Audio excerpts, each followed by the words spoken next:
Versene kere. Hava atsa hava adamlar saklama. Çağır.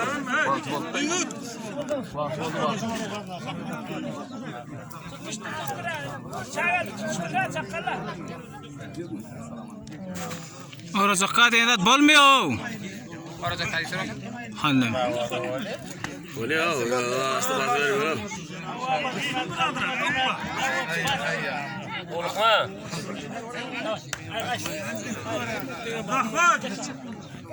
هو دولتها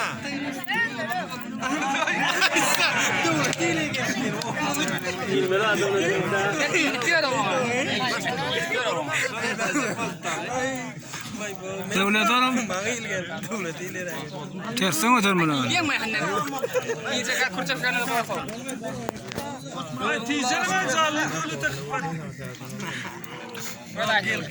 Kaladın.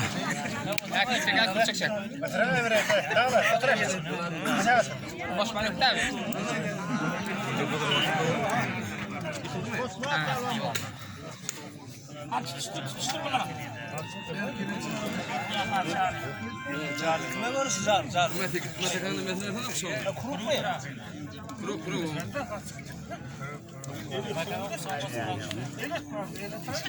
Çıktın mı lan?